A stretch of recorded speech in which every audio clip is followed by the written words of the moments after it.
1853 Crimean യുദ്ധകാലത്തെ military ഹോസ്പിറ്റലിലെ സേവനമാണ് Florence നൈറ്റിംഗേലിനെ അനശ്വരയാക്കി മാറ്റിയത്. അവിടുത്തെ ആശുപത്രിയിലെ സേവനത്തിനിടയിൽ നൈറ്റിംഗേൽ ഒരു സത്യം കണ്ടുപിടിച്ചു. അത് ഉറക്കെ ലോകത്തോട് വിളിച്ചു പറയുകയും ചെയ്തു.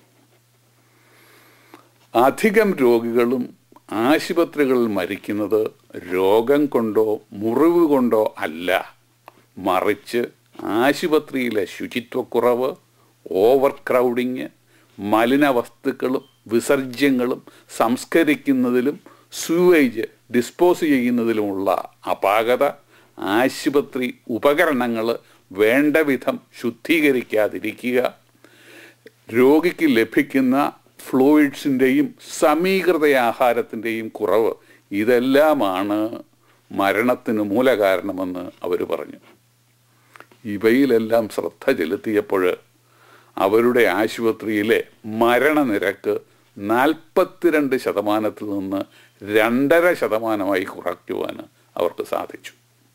തുടർന്ന് ലോകത്തിലുള്ള എല്ലാ ആശുപത്രിയിലും ഇത്തരം സംഗതികൾ നടപ്പാക്കുവാൻ വേണ്ടിയുള്ള ഭഗീരഥ ശ്രമത്തിലായിരുന്നു അവർ ശിഷ്ടായുസ് ചിലവഴിച്ചത്. രോഗികൾക്ക് രോഗത്തെക്കാൾ 10 ഇരട്ടി അപകടകരമാണ് രോഗം ബാധിച്ച ആശുപത്രികളെന്ന് അവർ തെളിയിച്ചു.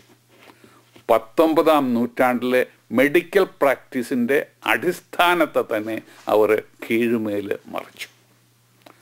ആ നൂറ്റാണ്ടിൽ വിക്ടോറിയ മഹാരാജ്ഞി കഴിഞ്ഞാൽ ഏറ്റവും കൂടുതൽ അറിയപ്പെടുകയും ആദരിക്കപ്പെടുകയും ചെയ്തിരുന്നത് ഫ്ലോറൻസ് നൈറ്റിംഗേൽ എന്ന നേഴ്സായിരുന്നു.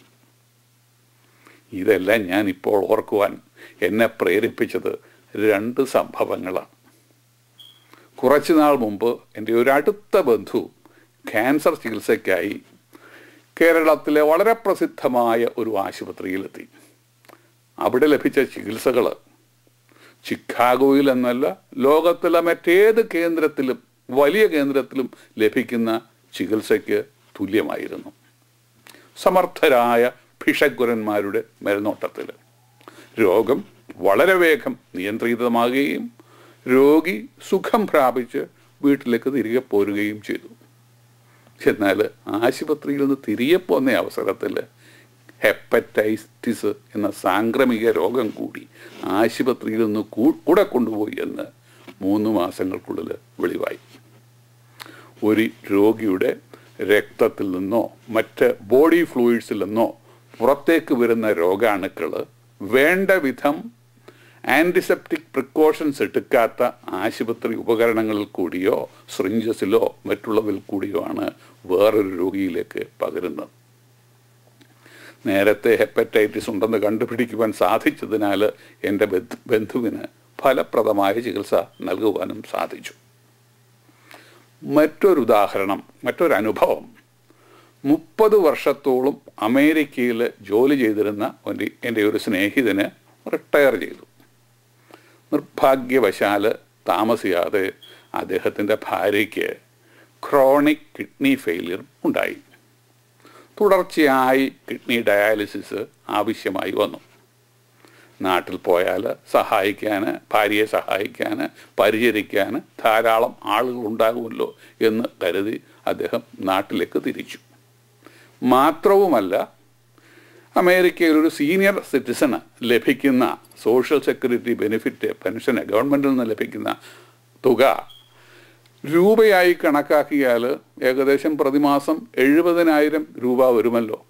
അതിനും പുറമെ എൻ്റെ സ്നേഹിതനും അദ്ദേഹത്തിൻ്റെ ഭാര്യയ്ക്കും ലഭിച്ചിരുന്ന പെൻഷൻ കൂടെ കണക്കാക്കിയാൽ പ്രതിമാസം 2 ലക്ഷം രൂപ കിട്ടും.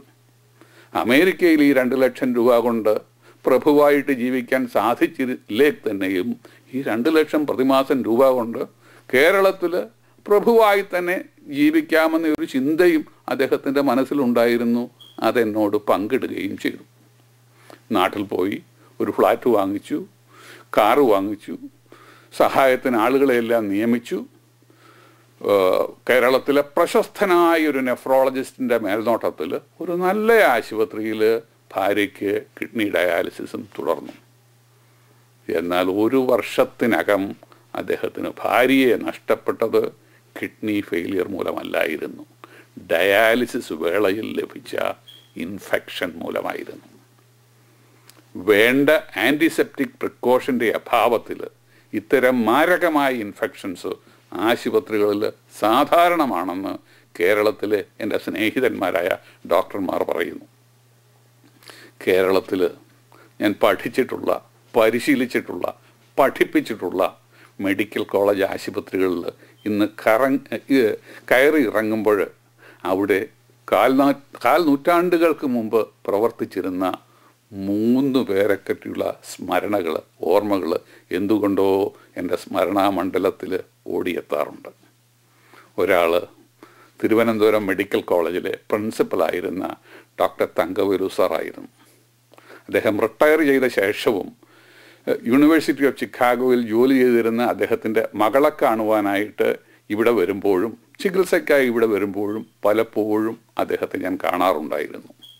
വൈദ്യശാസ്ത്രത്തെയും തൻ്റെ വിദ്യാർത്ഥികളെയും മാത്രമല്ല, മെഡിക്കൽ കോളേജ് കാമ്പസിലെ ചെടികളെയും പൂക്കളെയും സ്നേഹിച്ച ആ നല്ല മനുഷ്യൻ ആശുപത്രിയും പരിസരവും ശുദ്ധിയായി സൂക്ഷിക്കണമെന്ന കാര്യത്തിൽ ഒരു വിട്ടുവീഴ്ചയ്ക്കും അദ്ദേഹം ഒരിക്കലും തയ്യാറായിരുന്നില്ല.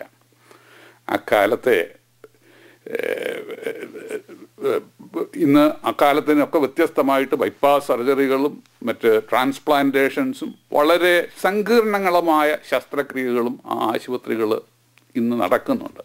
പക്ഷേ ഇന്ന് ക്യാമ്പസിലേക്ക് പോകുമ്പോൾ പച്ച പരവതാനി വിരിച്ച അതിമനോഹരമായ ശുചിത്വമുള്ള ആ പരിസരം ഓർമ്മയിൽ മാത്രമേ ശേഷിക്കുന്നുള്ളൂ. മറ്റൊരാൾ കോട്ടയം മെഡിക്കൽ കോളേജിലെ ഓപ്പറേഷൻ തിയേറ്ററിലെ ചുമതല വഹിച്ചിരുന്ന നേഴ്സ് നസ്രത്തമ്മയാണ്. ഒരു കന്യാസ്ത്രീയായിരുന്നു അവർ. ശസ്ത്രക്രിയാ മുറിയിലെ ആൻറ്റിസെപ്റ്റിക് മുൻകരുതലുകളുടെ കാര്യത്തിൽ ഒരു ദാക്ഷിണ്യത്തിനും അവരൊരിക്കലും തയ്യാറായിരുന്നില്ല. സർജറിയുടെ പ്രൊഫസറാണെങ്കിൽ പോലും ഓപ്പറേഷന് മുമ്പ് വേണ്ട വിധം സ്ക്രബ് ചെയ്തില്ല എന്ന് തോന്നിയാൽ വീണ്ടും കൈ കഴുകിയിട്ട് വരുവാൻ അദ്ദേഹത്തോട് ആജ്ഞാപിക്കുക തന്നെ ചെയ്യുമായിരുന്നു. അക്കാലങ്ങളിൽ ഓപ്പറേഷൻ തിയേറ്ററുകളിൽ ഇൻഫെക്ഷൻ വളരെ അപൂർവമായിരുന്നു. മറ്റൊരാൾ അന്നത്തെ നേഴ്സിംഗ് സൂപ്പർവൈസർ ആയിരുന്ന ഒരു ജാനകിയമ്മ സിസ്റ്റർ. വാർഡിലായാലും രോഗികളുടെ കിടക്കകളായാലും തുണികളും ഉപകരണങ്ങളും എല്ലാം വെടിപ്പായിരിക്കണം. നേഴ്സിംഗ് സ്റ്റാഫും ഹൗസ് സർജൻസും മറ്റു ഡോക്ടർമാരും രോഗചികിത്സയിൽ ശുചിത്വവും ആൻറ്റിസെപ്റ്റിക് പ്രിക്കോഷൻസും നിഷ്ഠയോടെ പാലിച്ചിരിക്കണം. ഈ നിബന്ധനകൾ സിസ്റ്റർ ജാനകിയമ്മ ഒരു ഉരുക്കുമുഷ്ടിയോട് തന്നെ നടപ്പാക്കിയിരുന്നു. ബ്ലഡും ബോഡി ഫ്ലൂയിഡ്സും അതിൽ നിന്ന് പരത്തുന്ന രോഗങ്ങൾ, ഉപകരണങ്ങൾ കൂടിയും മറ്റുമെല്ലാം ആശുപത്രിയിൽ എയ്ഡ്സും ഹെപ്പറ്റൈറ്റിസും തുടങ്ങിയ അനേകം മാരകമായ രോഗങ്ങൾ വാരി വിതച്ചുകൊണ്ടിരിക്കുന്ന ഈ കാലത്ത് നസ്രത്തമ്മയെപ്പോലെയും ജാനകിയമ്മയെപ്പോലെയുമുള്ള അനേകം നേഴ്സുമാർ നമുക്ക് ഉണ്ടായേ തീരും. ഇംഗ്ലണ്ടിലും അമേരിക്കയിലുമെല്ലാം ഞാൻ ജോലി ചെയ്യുന്ന ഈ ദീർഘകാലങ്ങളിൽ അവിടുത്തെ എല്ലാം ആശുപത്രികളിൽ സമർത്ഥരായ, പ്രഗത്ഭരായ, തൻ്റെടമുള്ള അനേകം മലയാളി നേഴ്സന്മാരെ കണ്ടുമുട്ടിയിട്ടുണ്ട്. എല്ലാ മലയാളികൾക്കും എപ്പോഴും അഭിമാനിക്കാവുന്നവരാണ് ഇവർ. ഇവരുടെ സഹോദരികളല്ലേ ഇന്നും കേരളത്തിലുള്ളത്. അവരെ കൊണ്ടിത് സാധിക്കണം. 150 വർഷങ്ങൾക്ക് മുമ്പ് ആശുപത്രിയും പരിസരവും ശുദ്ധീകരിക്കേണ്ടത് ആവശ്യകതയെപ്പറ്റി നേഴ്സിംഗ് നോട്ട്സ് എന്ന പുസ്തകത്തിൽ ഫ്ലോറൻസ് നൈറ്റിംഗേൽ എഴുതിയിട്ടുണ്ട്. അത് നേഴ്സസ് മാത്രമല്ല, ഡോക്ടർമാരും പൊതുജനങ്ങളും ഇന്ന് വീണ്ടും വായിച്ചിരിക്കേണ്ടതാണ്. ഫ്ലോറൻസ് നൈറ്റിംഗേലിനെ പറ്റി പ്രസിദ്ധ ആംഗലേയ കവിയായിരുന്ന ലോങ്ഫെലോ എഴുതിയിട്ടുള്ള വരികൾ എൻ്റെ ഓർമ്മയിൽ വരുന്നു. Lo in the hour of misery, a lady with the lamp, I see pass through the glittering gloom, flit from room to room. Florence നൈറ്റിംഗേലിൻ്റെ നിശ്ചയദാർഢ്യവും തൻ്റെ ഇടവുമുള്ള അവരുടെ പിൻഗാമികളെ കൊണ്ട് മാത്രമേ ഇപ്പോൾ പലപ്പോഴും ആശുപത്രികളിൽ പതിയിരിക്കുന്ന അപകടങ്ങളിൽ നിന്ന് നമ്മെ രക്ഷിക്കുവാൻ സാധിക്കുകയുള്ളൂ. ഇത് ചിക്കാഗോയിൽ നിന്ന് ഡോക്ടർ റോയ് പി തോമസ്.